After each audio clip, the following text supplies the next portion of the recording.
نے اس کو ادھر درار ڈال دیا اور تفرقہ ڈال دیا، ایک اوپر نیچے کر دیے. کیوں ایسا کیے؟ بولے آپ مہمان ہیں، آپ کے احترام کرتے ہیں، یہ میرا سامان ہے، میں اوپر ڈالوں یا نیچے ڈالوں.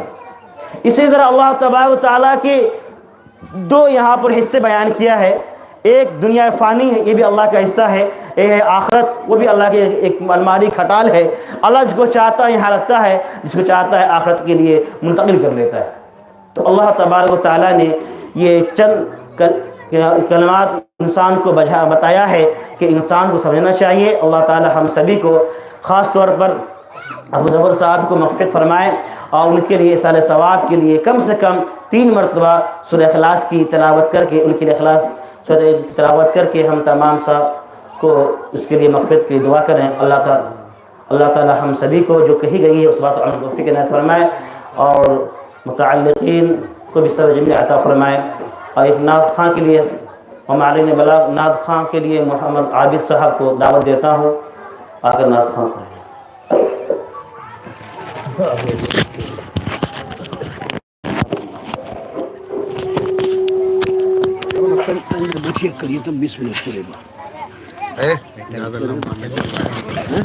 نکل گئے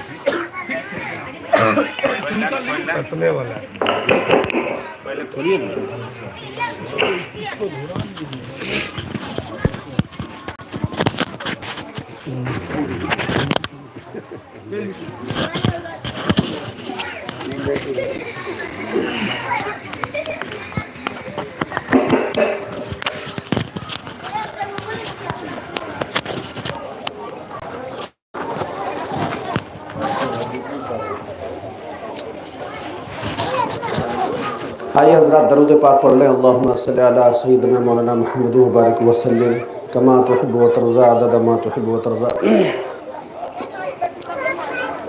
حضرات، اب میں اپنے بڑوں سے چھوٹی سی ایک گزارش کرتا ہوں کہ آپ تمامی حضرات اب اوپر تشریف لے آئیں، چونکہ اب بس مختصراً اب دعائی ہونی ہے 2-4 منٹ کے بعد.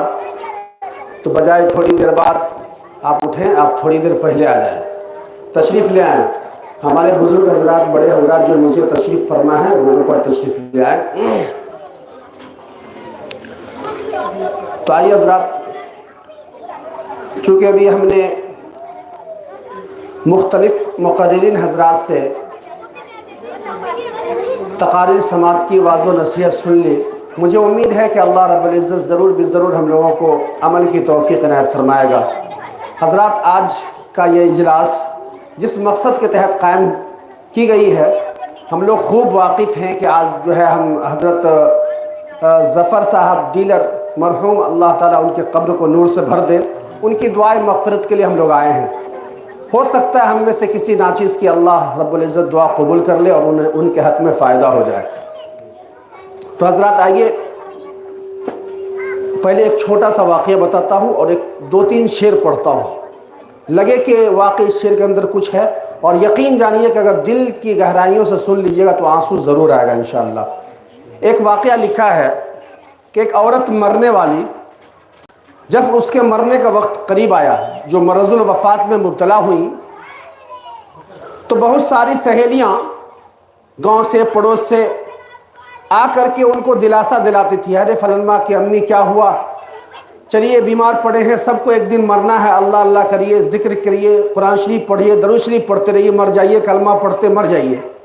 یعنی سب دلاسا اور صبر دلا رہی ہیں، سب پڑوس سے آ کر کے، رشتہ دار آ کر کے دلاسا دلا رہے ہیں. لیکن وہ مرنے والی عورت جو مرض الوفات میں مبتلا تھی، اس عورت نے اپنے تمام سہیلیوں سے کہا کہ ہماری سہیلیاں، تمہیں جو واعظ و نصیحت کرنی تھی تم نے کر دیا، اب میری بھی ایک گزارش ہے، ایک نصیحت ہے، وہ سن لو، اگر تمہاری زندگی میں کام آ جائے. چونکہ میں تو اب اس دنیا کو چھوڑ کر کے آخرت کے لیے روانہ ہو رہی ہوں، اور چونکہ عورت جو ہے دنیا کے اندر، اس شاعر نے کہا ہے، جو عورت دنیا کے اندر جب شادی کرتی ہے تو میکے میں کم دن اور سسرال میں ہی پوری زندگی رہتی ہے. یہی بات ہے نا، سسرال میں پوری زندگی رہتی ہے. اسی طرح انسان جو ہے دنیا میں چند دن اور آخرت میں، ابھی آپ نے مولانا عمران صاحب سے تقریر سنا کہ آخرت میں اس کا کوئی حد نہیں. تو اس عورت نے دنیا کو میکے اور آخرت کو سسرال بناتے ہوئے کچھ شعر